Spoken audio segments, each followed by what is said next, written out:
ओम गुरु ब्रह्मा गुरु विष्णु गुरुदेव महेश्वर गुरुरेव परम ब्रह्मं तस्मै श्री गुरुवे नमः। अखंडमंडलाकारं व्याप्तयेनं चराचरं तत्पदं दर्शितं चेनं तस्मै श्री गुरुवे नमः। तस्मै श्री गुरुवे नमः। तस्मै श्री गुरुवे नमः। ओम नमो भगवते वासुदेवाय नमः। ओम श्री गणेशाय नमः। श्रीमद्भागवत महापुराण नमः स्कंद अष्टविंश अध्याय द्वितीय भाग। गोविंद गोविंद गोविंद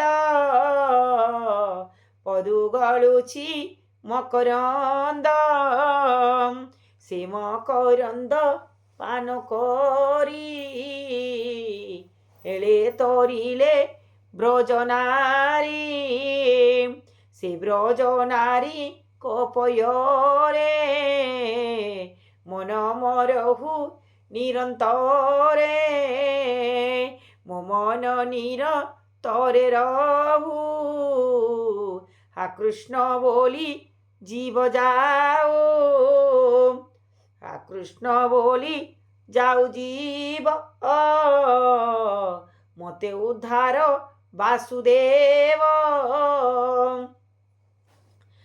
वृषभ पर्बार पुरु गला बेगे असुर ता जानिला अनेक मते स्तुति कही चरणे गड़ घाली सोई क्षणक ब्राह्मणर कपत क्षणे भृगु हास्य मुख बोइले तार मुख चाही आम्भर दुहिता जे ए कन्या वाक्य तुम्बे घेन एहार इच्छा कर पूर्ण जजाति कुपु उद्धरिला ए कन्या हस्ते हस्त देला मु एबे वेद वाक्य मते ब्राह्मणे करिबी के मन्ते जेपरी कन्या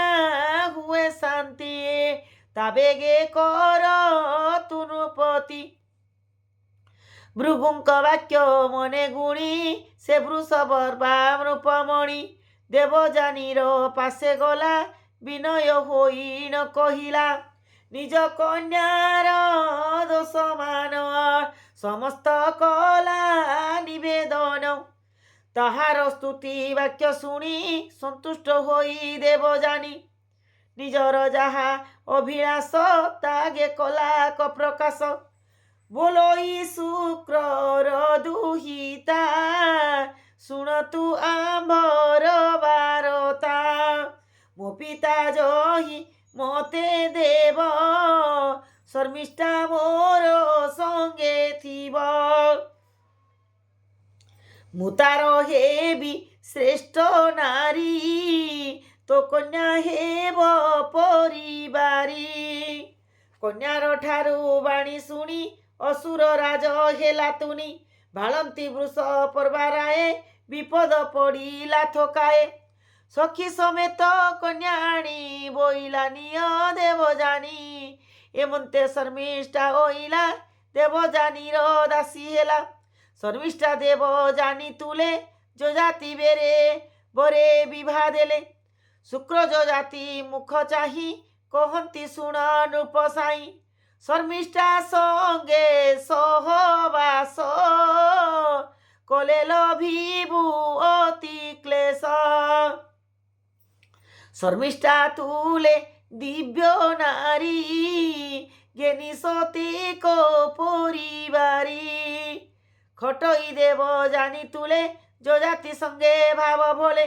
शर्मिष्ठा रूप गुण देहे जजाति हृदय काम मोहे देवजानीर पुत्र देखी शर्मिष्ठा नित्य मने दुखी। मिलिला राजा रो एकांते प्रार्थना कला पुत्र अर्थे तेणु से होई ले मोहित दैव बसे बुद्धि हत। शर्मिष्ठा संगे ଏକ ମେଳେ ରାଜା ଶୟନ ଋତୁ କାଳେ ଶୁକ୍ରଙ୍କ ବାକ୍ୟ ହେଲା କଲା ଶର୍ମିଷ୍ଠା ସଙ୍ଗେ ସଙ୍ଗ କଲା ସଦୁ ତୁର୍ବାସୁ ବେନି ଭାଇ ଦେବଯାନୀର ଗର୍ଭ ହୋଇ ଆବର ଶର୍ମିଷ୍ଠା ଗର୍ଭରୁ ଜନ୍ମିଲେ ହୃଦୟ ଅନୁପୁରୁ ସେ ଦେବଯାନୀ କୋପ ଭରେ କହିଲା ପିତାର ଆଗରେ ପିତା ଚରଣ ତଳେ ପଡ଼ି କାନ୍ଦଇବେନି କର ଯୋଡ଼ି ଶର୍ମିଷ୍ଠା ତୁଲେ ରାଜା ନିତ୍ୟ ରାତ୍ର ଦିବସେ ତା ସଙ୍ଗତେ ତାହାର ବସ ପ୍ରାୟ ରହେ କୋପେ ନୟନେ ମତେ ଚାହେଁ ଶର୍ମିଷ୍ଠା ପ୍ରେମ ବଦ୍ଧ ଆସେ କେବେ ହେ ନ ମିଳେ ମୋ ପାଶେ ଏମନ୍ତ ଦୁହି ତା ବଚନେ କୋପ ବସିଲା ଶୁକ୍ରମନେ ମିଳିଲା ରାଜାର ସମୀପେ ଗରୁଡ଼ ମିଳେ ଯେହ୍ନେ ସର୍ପେ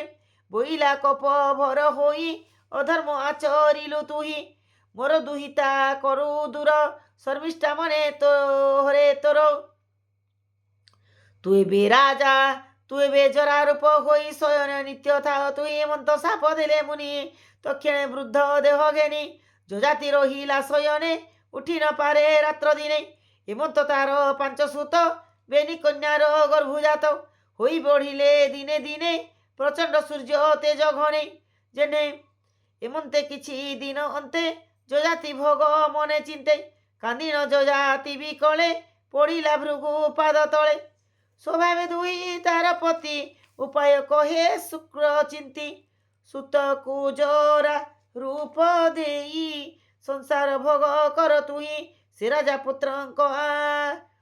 ରାଜା ପୁତ୍ରଙ୍କ ଶୁଣାଇ ବୋଲଇ ସମୀପେ ବସାଇ ହେ ପୁତ୍ରେ ଦେଖ ମୋର ରୂପ ଗୁରୁ ଯେ ମତେ ଦେଲେ ସାପ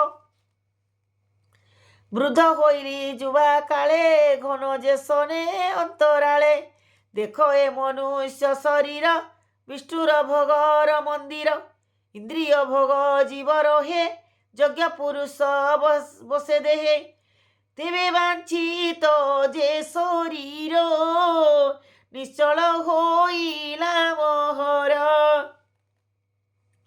ଯଦୁକୁ ବୋଲେ ନୃପବର ତୁ ପୁତ୍ର ମୋର ବଲ କର ମୋ ଜରା ଶରୀର ତୁ ନିଅ ତୋର ଯଶ ମତେ ଦିଅ ଭୋଗ ମୁଁ କରିଦିନା କେତେ ପୁଣିବ ଯଶ ଦେବି ତୋତେ ଏମନ୍ତ ରାଜାର ବଚନେ ଯଦୁ ବୋଇଲା କୋପ ମନେ ଦୁର୍ଲଭ ମନୀଷ ଶରୀର ବିଷ୍ଣୁର ପୂଜାର ମନ୍ଦିର ଯଜ୍ଞ ପୁରୁଷ ଏହା ମଧ୍ୟ ବିଷୟ ଭୁଞ୍ଜଇ ଆନନ୍ଦେ ଦେବ ନ ପାନ୍ତି ଯାହା ଭାବି ଦେବେ ନ ପାନ୍ତି ଯାହା ଭାବି ମୁଁ ତାହା କେମନ୍ତ ଛାଡ଼ିବି ଏମନ୍ତ ଯଦୁ ମୁଖୁ ଶୁଣି କପେ ବୋଇଲେ ବୋଲଇ ନୃପମଣି ମୋର ବଚନ ତୁ ନ କଲୁ ରାଜଭୋଗକୁ ନ ଛାଡ଼ିଲୁ ତୋ ବଂଶେ ରାଜା ଯେ ହୋଇବ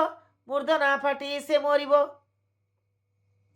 ଏମନ୍ତ ସାପ ତାକୁ ଦେଇ ପୁତ୍ରକୁ ଜଣେ ଜଣେ ରାଇ ତୁର୍ବର୍ଷୁ ତୁହ ଅନୁତି ନିଏ ରାଜା ବଚନେ ହେଲେ ତୁ ନିଏ ପୁରୁ ଯେ ଥିଲା ରାଜା ପଛେ ତକ୍ଷଣେ ମିଳିଲା ପ୍ରତୀକ୍ଷେ ଭୂତା ତ ମତେ ଆଜ୍ଞା ଦିଅ ମୋର ବୟସ ତୁମ୍ଭେ ନିଅ ତ ବୃଦ୍ଧ ରୂପ ଦିଅ ମତେ ମୋ ରୂପେ ବଞ୍ଚ ଦିନା କେତେ